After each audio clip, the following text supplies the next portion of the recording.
So Fleece, everybody wants to know about the.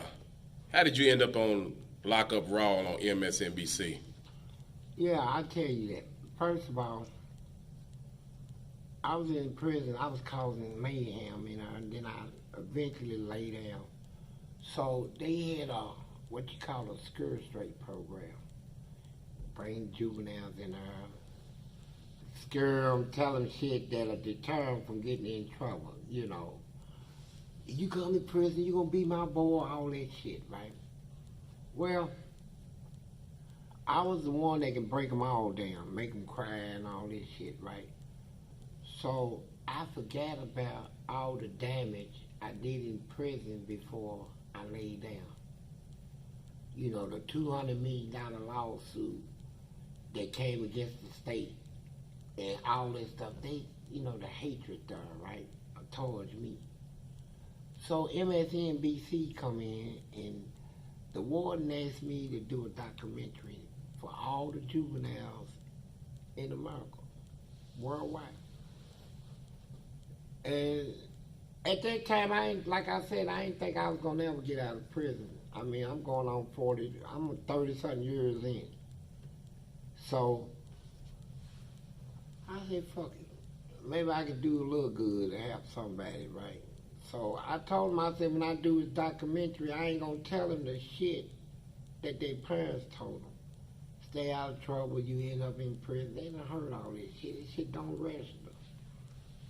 What I'm gonna tell them is gonna shock their conscience. It's gonna make them think twice before they do shit. It's gonna make them think twice before they take time for somebody else, So that's why I did it. The documentary, I went on and did a documentary. I had no idea when I did this documentary that I would ever get out of prison, that all these other sites was gonna come aboard and take what I did and put it in a negative light, trying to make me look like I was just a predator. And like I said, yeah, I like ass. And to me, ass is ass. It don't make no difference to me where it comes from. You get 30 years in prison, you don't care about where your booty come from. You tired of jacking off, you tired of looking at smoke magazines. You ready to fuck something. And I was ready. What about, did you ever watch your character on Boondocks? I very seldom watched that. I watched a little of it, but it aggravated me because it's not my character. It's portraying me as somebody I'm not, right? I don't have to run up on no motherfucker asking for no booty. It's a known fact, where I was locked up, I got pussy while I was locked up. Yeah. And it'll be another story I'll tell you about. But right now, back to this. No. You never seen it. You never watched the episode. I was that fucker that put that shit out. Mm-hmm. I forgot his name, but I can't stand him right to this day, right? And he took me and put me in a negative light to try to generate a lot of money and talk. But what he did is it hurted me because I go up for parole, I cuss him out. Because I didn't think I was going to ever get out, so I told him to suck my dick, fuck you, fuck Frankfurt, fuck all you motherfuckers. Kicked the chair over, walked out of the parole room. And they told me that same day, you got parole. The same day you kicked over the table? Yeah, and cussed them out. They said I had parole. Because they had something set up for me out here. They done took my documentary and done edited it and done put it in a negative light, right? So they want me to feel this when I get out. I done caused them so much trouble in prison, so they want to show me that they're going to give it back to me when they put me on the streets, right? So every time I get a job, this shit'll come up. The booty man. motherfuckers taking their ass and all this shit. And motherfuckers would fire me right on the spot. When they do background checks, I'm at the door. I got over 30, 40 jobs done like that. But, you know, it didn't, you know, I'm the type of nigga I don't give up and fuck 'em. You know, you put me to the test, I go out there and get my money, you know, any way I can, you know. And I was trying to demonstrate when I got out of prison that I turned over a new leaf, you know. I'm done with all that crime shit, you know. But I can go back into it. You can go back into what? Crime. If I had to, I'm not gonna sit out here and I got a wife now. And yeah, that's another thing. My wife know all about this shit. I told her about it before we got married, right? And she talked to the wardens at the prison. And they told her straight up, all this shit is just hyped up shit, coming from different sites, trying to make money, trying to make me look like something I'm not, you know. I fucked some ass in her. I ain't gonna lie about it. But I didn't take it. What about, I'm gonna back up a little bit. What about the type of struggles you had?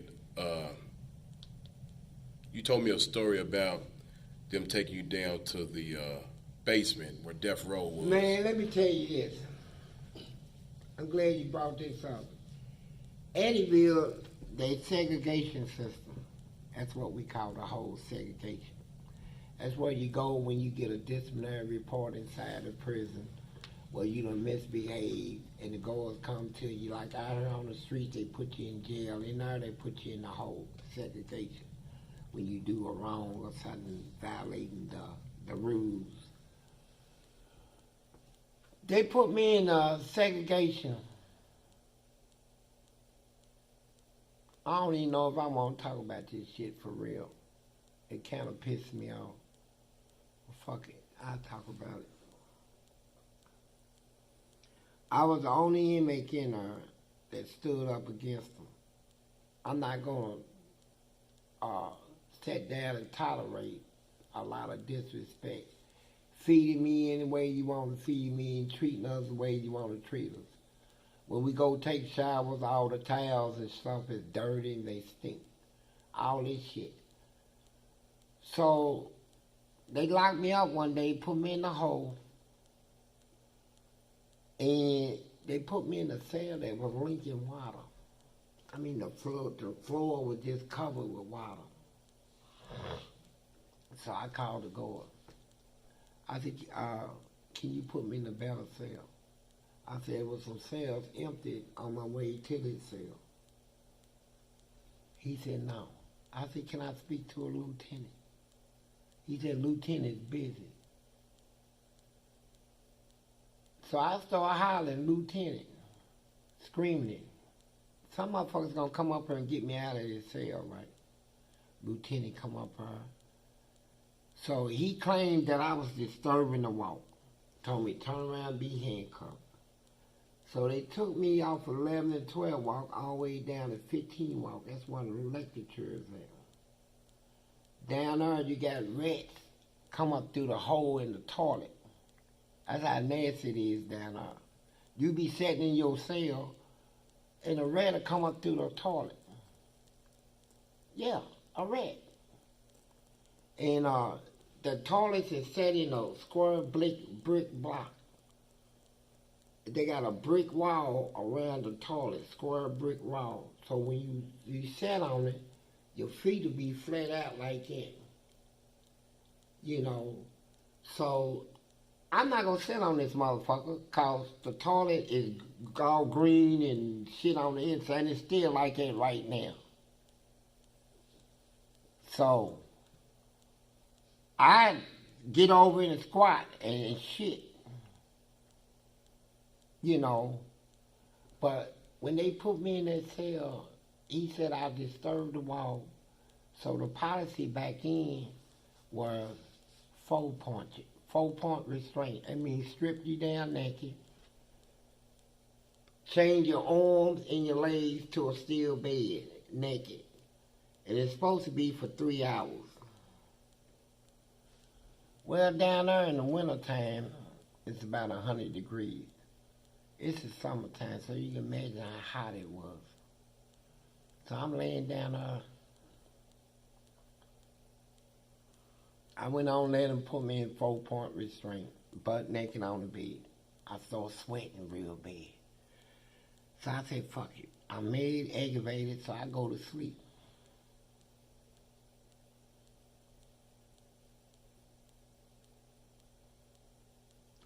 Something woke me up.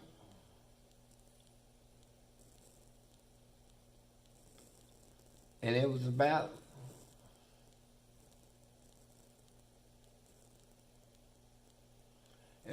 500 flies buzzing in the crack of my ass, bro. Flies. Felt like I had a vibrator in my goddamn ass, right? So I'm pissed. If you move, they go deeper.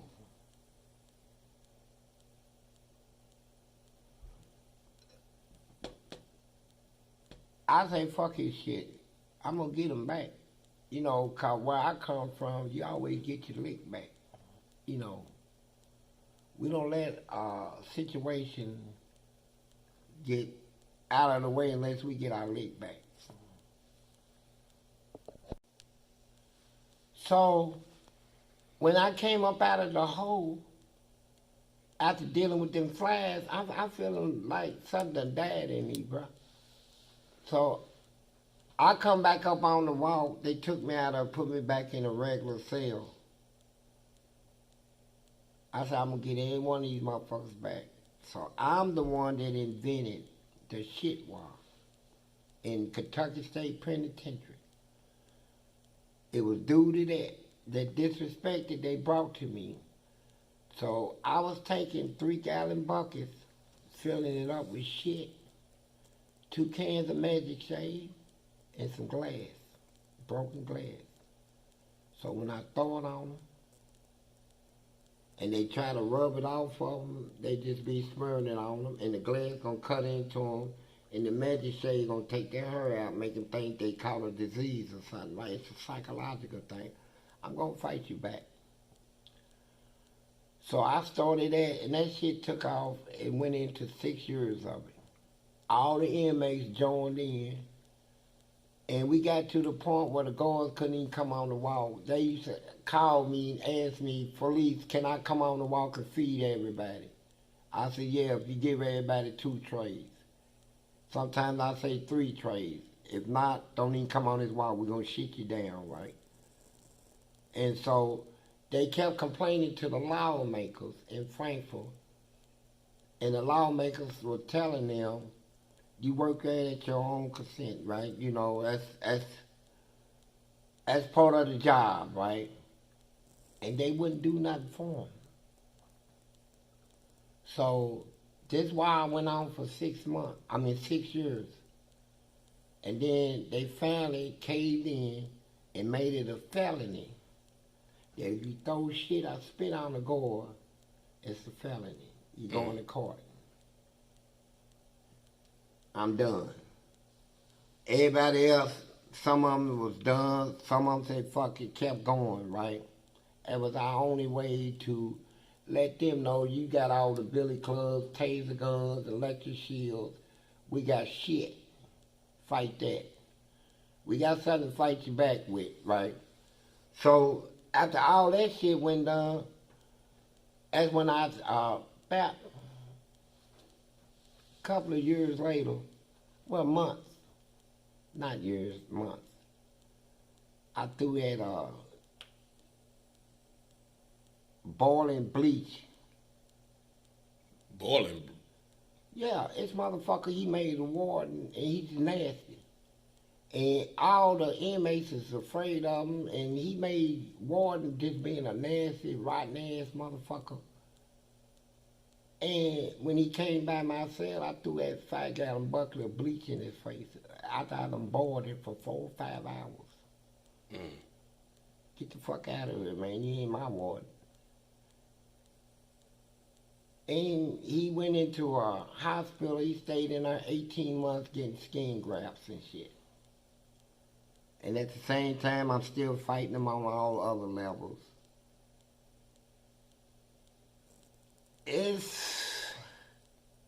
gonna let my man take over because shit get me frustrated for real. I'm letting him tell me, direct me right here because I'm getting frustrated, and just to talk about this shit is to relive it, and to relive it is to all your bitterness and frustration comes right back out, and my whole day be fucked up. Well, I'm gonna let you get back to that. What happened to your teeth? Oh, I got in my teeth. I had a full set of teeth. I mean, perfect. Pure white, just perfect. Well, I'm in a hole, so I'm getting in a fight with this nigga they said been in the army. Everybody telling me, don't fight this nigga, man. This nigga no judo, karate. I said, fuck all that shit. Nigga, I try whoever. You disrespect me, right? You just got to whoop me. So when we came out of our cell, I ran up on this nigga and I swung. Man, I hit this nigga with everything I got, bro. That nigga told me, oh, baby, you gotta come with something better than that. And the nigga come out with some army shit. And next thing you know, he got me. I try to hit him, and you know, like the way we growed up, you pop a motherfucker, just scoop him. He's down, it's over. Man, I tried to scoop this nigga, and he got me in a headlock, bro. I mean, a perfect motherfucking headlock that I couldn't get out of. I mean, perfect lock. And he was choking me. He choked me so hard, I fought it, bro. And that's when I panicked, right? I said, this nigga's killing me. And all these motherfuckers standing around. I'm waiting on the motherfucker breaking shit up. Motherfuckers standing around just looking and shit, right? So I bit him. I bit this motherfucker. And when I bit him, he hollered, ouch. And he swung and hit me right here. And I thought he broke my jaw right here. Cause I couldn't open my mouth. And that made me panic even more. So I'm doing like that, trying to break my mouth away from him, and then realize that I done tore all this open. I locked on this nigga, man. Like a pit bull? Yeah, I locked on him. Tore all this shit open. So here's what happened. And he was a guard, right? No, he's an inmate. He was an inmate? Yeah. One of them big, massive motherfuckers that come out of the military. They got a lot of them motherfuckers in prison. Motherfuckers come out of the army and shit, right? And so, when I seen the damage that I did, he got 32 stitches. I said, God damn. Shit. That's what I want to start doing, biting these motherfuckers, man.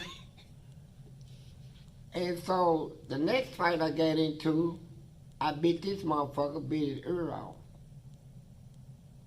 So when in the hole, we get to go to the prison hospital, fill out when we want to go. So somebody went there and come back and told me that they seen the dude that I was talking about biting his ear off. And say, man, he had both ears. Told me I was lying. I said, bullshit, I ain't lying about nothing. I knew I bit it off. But when I seen it for myself, I told myself, the next time I bite one of these some bitches, he ain't gonna get it back. I'll swallow that motherfucker before I give it back to him, right? So I got in a fight about 3 days later, right? Did the same thing. I bit this motherfucker whole side of his face off, right? And swallowed it. I bit another motherfucker's nose off. I bit a motherfucker's top lip and his bottom lip, tore it off of him. This shit is documented. It's recorded and documented. I done shredded these motherfuckers with my mouth, right? Then it got to the point where didn't nobody want to fight me because they'll say, nigga, all you gonna do is bite a motherfucker. You goddamn right, I'm gonna bite the shit out of you, right? So the commissioner, her name was LaDonna Thompson, out of the correction cabinet here in Kentucky. She come to the prison. She said, hey, buddy, Frankfurt sent me up here because they want me to tell you, the next time you bite somebody, they're going to take all your teeth.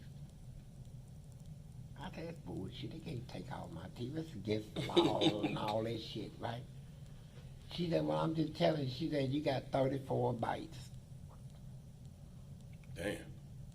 And I'm talking about motherfucker, I done beat them up here and took all this off. And they can't give it back. Motherfuckers, I took their top lips and shit off. And you swallowing this shit? Yeah, they still walk around like this, no lip. Yeah, I swallowed it. You goddamn right. You ain't getting it back. You ain't sewing shit on you. Because the motherfucker got his ears sewed back on. on. Yeah, he got his ears sewed back on. So I'm like, fuck that shit, bro. So I bit 2 more people since the last time I talked to LaDonna Thompson. So she come back. And a guard come up to my cell and say, hey, you got a visitor. I'm thinking it's somebody, my family or something, family coming to see me, you know. They took me down at the hospital and put me in what they call a restraint chair. Well, you sit in the chair, they can handcuff you to the chair. You know, it's made like that. So she come around the corner, she called me her buddy. She said, my buddy. She said, didn't I tell you? I already knew what they gonna do, so I said, look, whatever y'all gonna do, do it. So a nurse came in, gave me a shot, put me to sleep. So when I woke back up, they done took all my teeth out and sold my gums. Yeah. But here's the part that I don't understand. When I do all that prison time, get out here on the street, I'm not in prison no more. And my sister took me up to a 2500 building on Broadway in Louisville, Kentucky. And we was talking about some teeth. You know, I need some dentures. And that lady told us, I think she said $1,500 for a set. But then came back and told us I couldn't get no teeth. Said it was against the law. She said, I don't know what he did, but we have a thing here saying he's not allowed no teeth about some about a violation of the law. What they was telling me is that when I had teeth, before I used them to fight with them, that now my teeth is equivalent to you just giving me a gun. Give me a set of dentures is like giving me a .357 Magnum. Ain't nothing I can do about it. You know, like in prison when you file lawsuits, everything's in there is free. And I'm good at filing suits, right? I can file some hell of a suits. But in prison, the paper is free, the typewriter is free, the computer is free, the law books. We got a whole law office in there. Out here the shit costs, so I ain't got that money. So I couldn't do nothing but walk around with no teeth. I don't give a shit though. I'm who I am. I'm that nigga. You know what I'm saying? I'm that nigga for real, so I can tolerate whatever. All right, Fleece, you was tell me about the warden that did something to you that I've never heard of before. Here's what happened. I'm in a maximum security prison in Eddyville. So down there, I'm turning up everything. I'm fighting. I'm the only inmate in that prison that ever did 12 years flat in segregation, the hole. I did 12 solid years in the hole. I'm like, motherfucker, I'll fight you to my death. They said, you can't wear these bars out, a guard told me. I said, no, I can't. I said, I bet I can wear your ass out, though. And that's what I stuck on. So I'm turning up all this shit, turning the toilets out of the floor.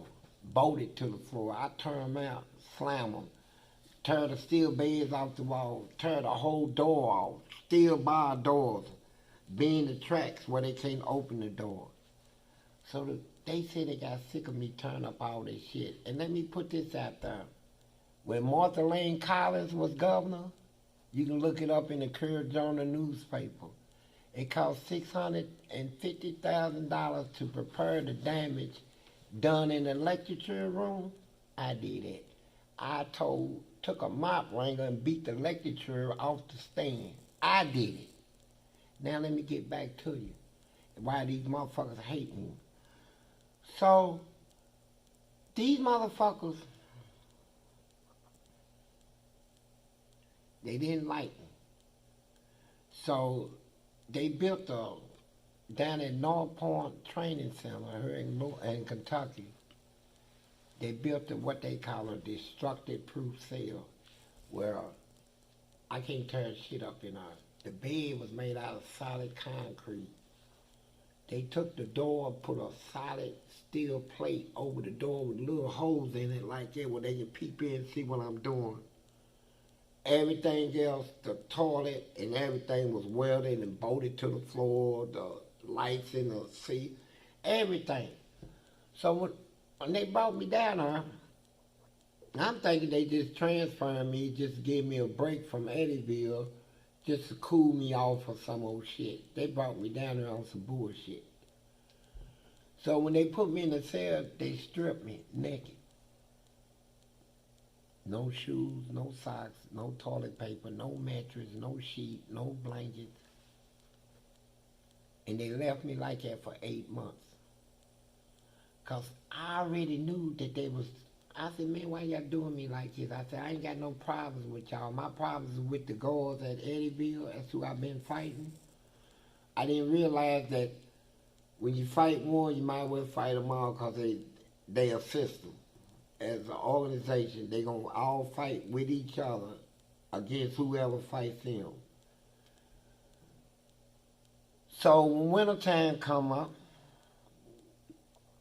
I had a lot of ice, frost on the inside of my wall where you take your fingers and scrape the walls and ice come out. And I'm sitting there naked.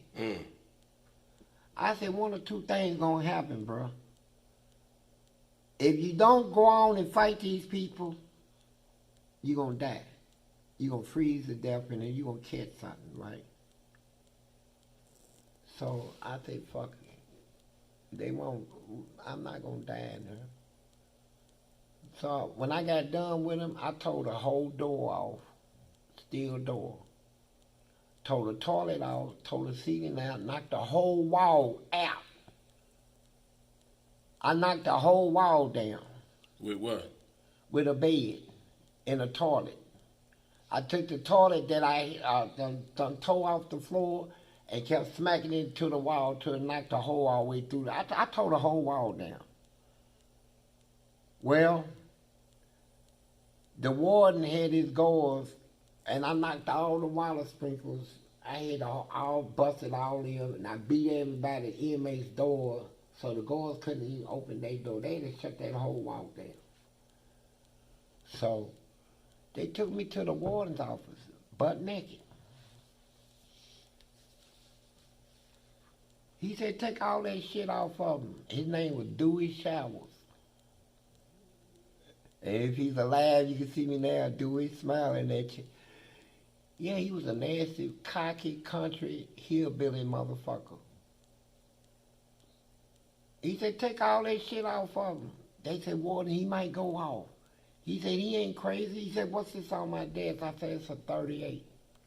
He said, you believe it's loaded? I said, I know it's loaded. So when they took all the stuff off of him, he said, you see that window right here? He said, you see that fence yonder? That was his word. If you can make it to that fence, he said, I ain't going to shoot number one time. You can run zigzagging, turn flips or whatever. If you touch that fence, I'll put you on the streets.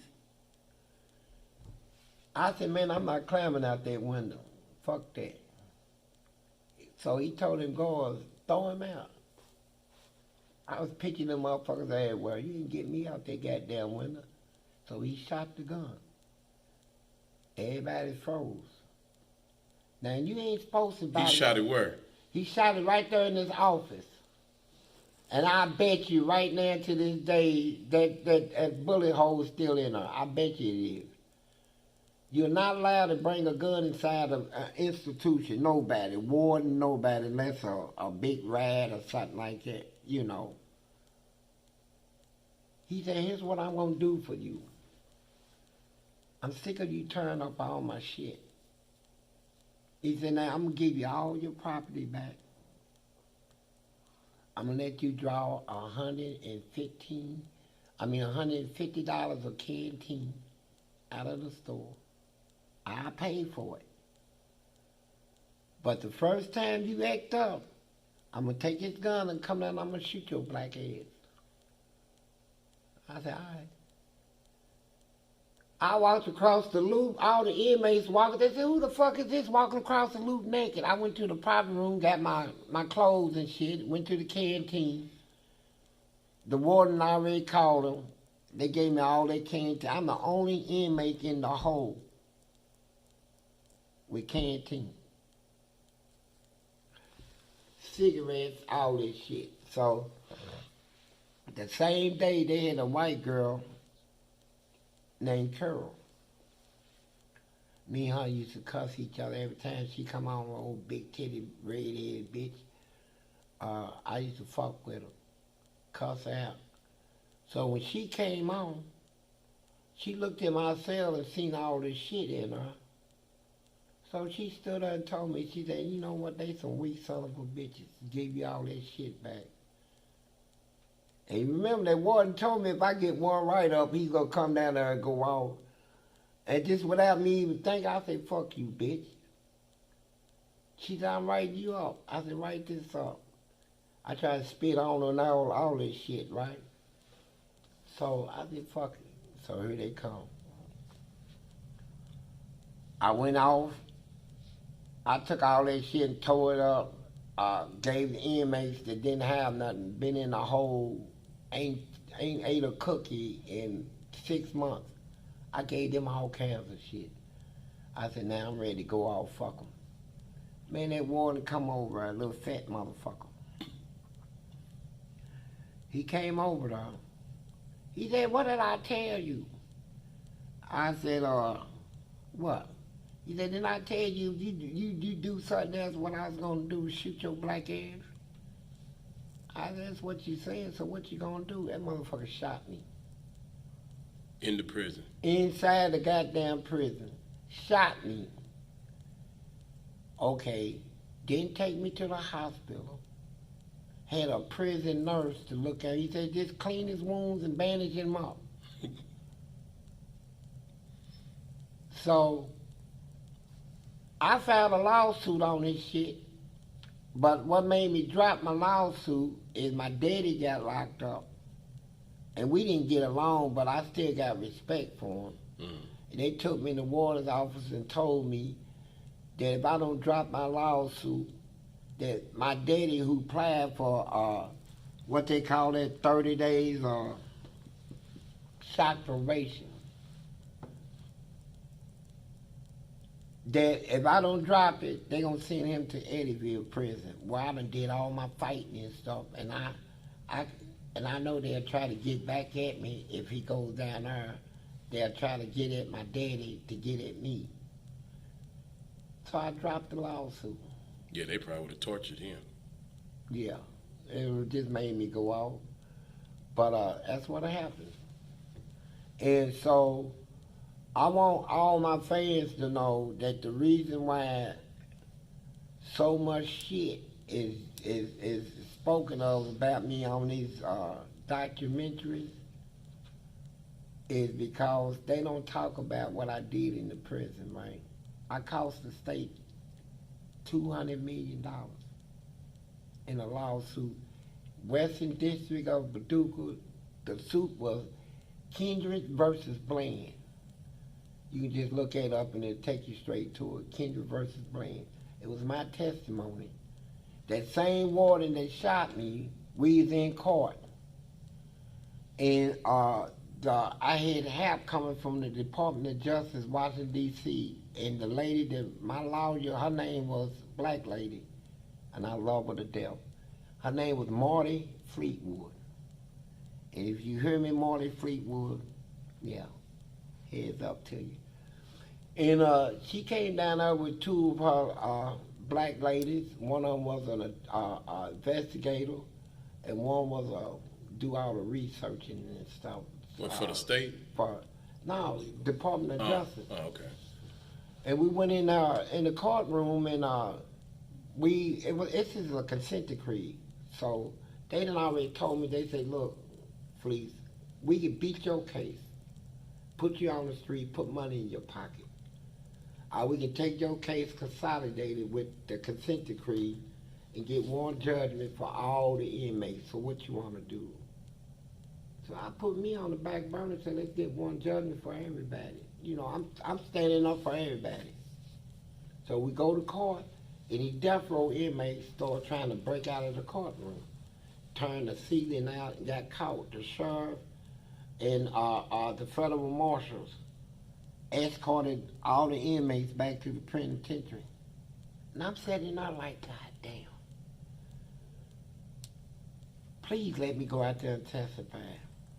She said, I don't know what good it'll do. You don't come in a federal judge courtroom, turn up and expect to help. But I went out there and I provoked that son of a bitch. The same one that shot me. She was asking, my lawyer was asking me questions, and I was taking time to answer because I'm looking at him. And he had his head bent down. He was flickering a pen on the desk. And then when his lawyer objected to my silence, he looked up. I said, and he called me a nigger, and I acted like I was crying. And he went ballistic. He's not crying. Can't you see he's pretending? And the judge told him to shut up, and he said something smart to the judge. The judge told him about a contempt. He said, you can take that and stick it up your ass. It was over. We won the consent decree, and so 2 weeks later they come in, told us we won based on that. And they told them guards that was carrying all them big belly clubs and popping motherfuckers in the head, we got to have your clubs. That was part of the consent decree. Take all that shit away from them. Then you got to redo everything. Then you got to take them double cells that I was telling you about, and you got to make them single cells. So they had to do a lot of renovation. Then they had to go to the Grange prison and build hospitals and stuff. So they put all that on me. It cost the state $200 million. And they hated me for it. So when this documentary came out, they didn't let me know that it was gonna be, they had this shit fixed to where when I get out on the streets, that's why they put me out when I cussed the parole boy out. They was determined they gonna put me on the streets so that I can feel what they got set for me. I lost about 40 jobs. I got put out of a church over this shit. Where's fuck them? You know, I'm a strong motherfucker. I thank you for letting me out. I thank you for thinking that it was gonna turn me down. Ain't shit gonna, you didn't turn me down. I'm speaking this now to the prison. You didn't turn me down, the correction cabinet in Kentucky. You can't turn me down. And I still have that same thing. Fuck you. All right, Fleece. I got a question in the comments. I think it was yesterday, actually. How does a man go into prison on a 12-year bid and end up doing 40 years? What kind of crimes went on for them to give you that much time? Well, it's easy because, you know, like in prison, they got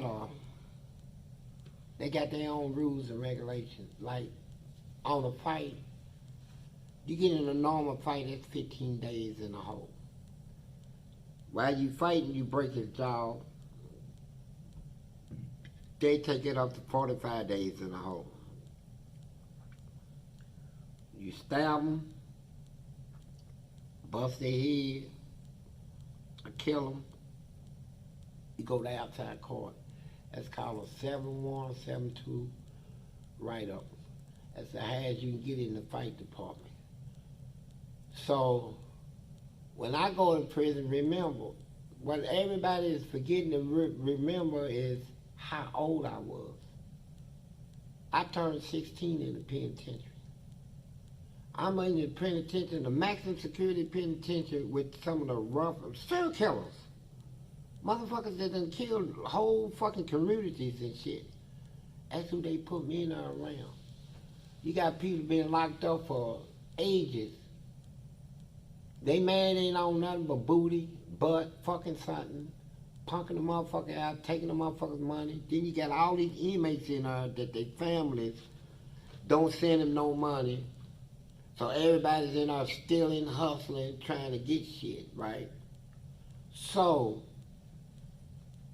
any disrespect brought to me, I'm taking it serious in the penitentiary.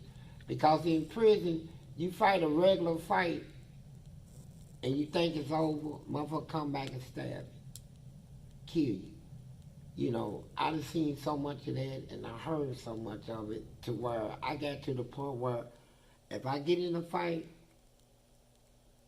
oh yeah, my whole thing of fighting is to do as much damage as I can to make sure you don't come back, right? And so, I remember when I picked up my first 3 years, it was over this dude. They brought him from the Grange, from another prison. He stabbed somebody. And the person he stabbed had like a reputation in my city. And now this dude, not even from my city, is running his mouth like he's a tough motherfucker. Put him next door to me in the hole. He wanted to talk. I told him I ain't have no rep. Next thing I know, he threw a couple pits around the bars, and I ain't gonna lie, he got on me. She got in my goddamn mouth. Yeah. I spit. I said, I'm killing some bitch. So the lady guard that was working, Kathy, she said, hey, I heard what he did to you. You want him? I said, yeah. She said, when I let him out for a legal call, that's when the inmate gets in a hole. When they go to the hole, you can get out, make a legal call to call your legal aid to represent you on whatever they got you in a hole for, even outside choice. So, she said, I'm going to open your door by mistake. I said, please do. I tore the toilet off the floor, a porcelain toilet, had the water still in it. When she opened that door, I had that motherfucker over my shoulder like this, and I'm tipping down the hall. I don't want this motherfucker to see me. But when I was coming down the step, soon he looked up, I threw it. That motherfucker hit him in the shoulder. It dislocated all that shoulder, but he was still able to run. You can see his shoulder hanging way down here. And when the toilet broke, he ran all the way in the back, and they got bars that goes up to the second tier. So he can clamp the bars to go up to the second tier. So I took the toilet that was already broke it some more, took it in pieces, and I was throwing them at him because they had sharp points on them. And every time they hit him, it'll cut him, you know. So he made it to his door, and he ran in his cell, and they shut his door. So I'm not done with this, nigga. You done threw some piss on me, nigga. She got in my mouth. Nigga, fuck you, nigga. I'm coming for you, right? So I went to an inmate and said, give me your toilet paper. So I got toilet paper from 8 inmates, took it all off the road, threw it up over the rail, climbed up there, took a blanket. So when I went up there, he's standing up with holding his mattress up. So I was throwing the shit, hit it in the ceiling, make it bounce down on him. And it was still hitting. So he get up under the bed to try to avoid it. So I threw the toilet paper on top of the bed and a blanket over it and lit it on fire. Bring your black ass out from under that bed, boy. I'm gonna get you. And them guards is hollering, they shooting all kinds of gas and mace. Get in your cell. I say, fuck you. And I fucked him up. But here's the thing, only thing that dude ever did, after I did it, I get an outside charge. I go to court. He come to court, testify in my behalf. He tried to get me off because he know what time it is. But they still convicted me, right? And they gave me 3 years off of that, right? When I picked up some more time, I said, fuck these motherfuckers in here. I ain't gonna never get out of this son of a bitch. So the very next thing, I got in another fight. You know, same thing, picked up some time. Then I got into it with a guard. See, cause them guards, they think, just cause I'm a guard like police is out of here, they're supposed to be held to a different standard. Like, they can say shit, you can't say shit back. Do shit, you can't. Man, fuck you. I'm gonna treat you like I treated. I don't see your badge or none of that shit, bro. You bring disrespect, I'm coming at you. I'll fight you, your whole organization. That's what I did, and so that's what happened. You know, is that right there, bro? What happened to? You know, I'm gonna go back to that part you got frustrated on when you threw that bleach on that man. Yeah. Oh, yeah. Let me tell you about this shit. When he. No, I'm gonna tell you. I didn't want to say it on the camera. I'm gonna say this shit.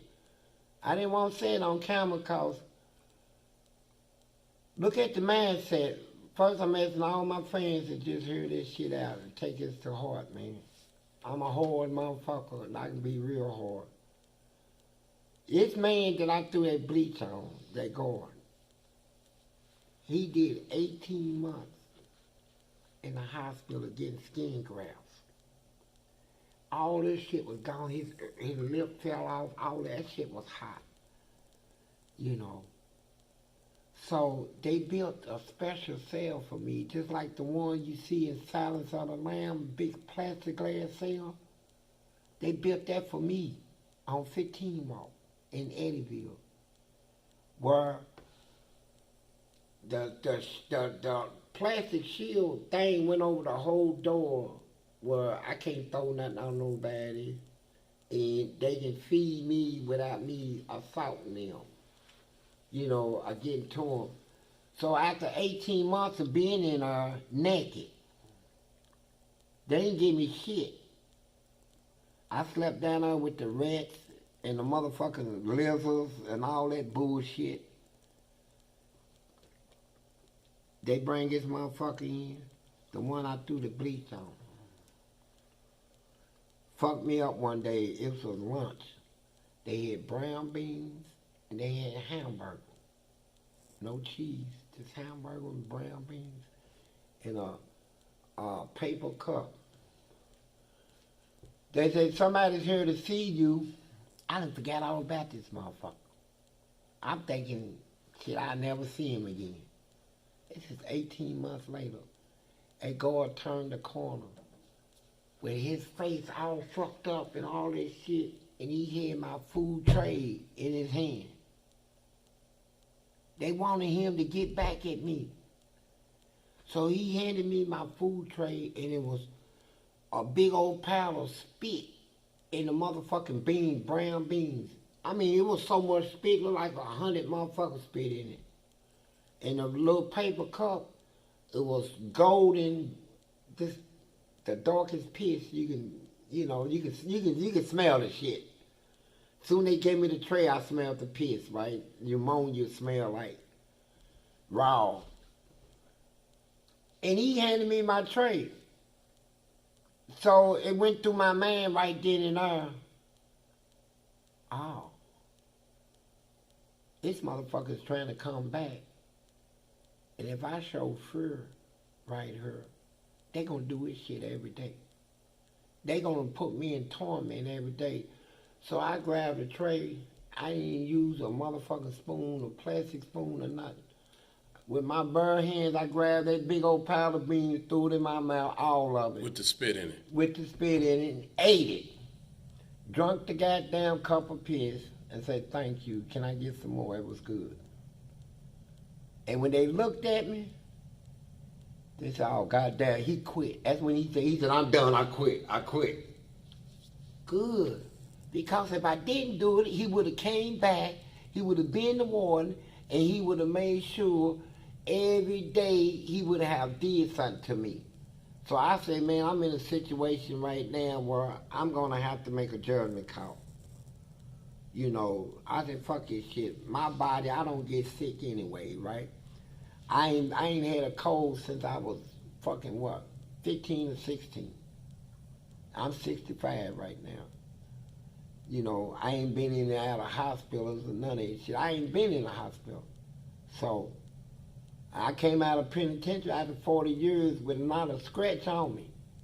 So, except they took my teeth and all that shit. But, that's what happened, man. And, I went out and took it to the chin, man, because what I'm dishing out, I'm coming right back at you, you know. Whatever they did to me, I did something back, you know. So you get me, I get you. You know, I got you more than you got me. So that's why it didn't, when it was all done and over with, I didn't have no hard feelings over it because you didn't did no more than me, not done to you. I did probably more than you did. Right. And so, and here I am right now, still strong. That shit didn't affect me, man. You know, it was a psychological thing, really. And I did what I had to do. We're going to call it quits for the day.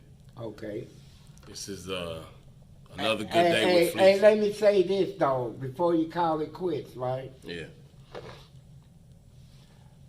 I'm going to give a shout out to Snoop Dogg, all you little rappers out there, and all my little gangsters and stuff. You know, I love you niggas, man. Y'all know white, black, whatever, right? I'm the real deal, bro. I'm a loyal nigga. I appreciate you niggas, man, coming to my aid. I wish all you niggas would come to my aid, bro, because this is some serious shit for real. And I want all my fans that is on them other sites, because you got a lot of people running out there claiming, I'm Fleece Johnson. You ain't me, motherfucker. And they making money off of shit, right? Put my head on somebody else's body. I had a friend tell me the other day, oh, is that you?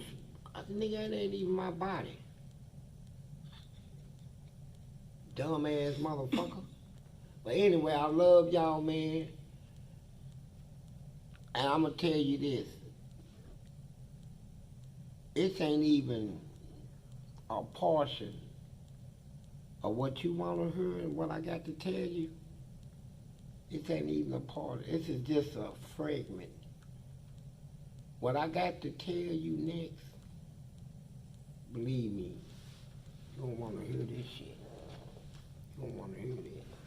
Have a good day, hustler spirit. Thank you.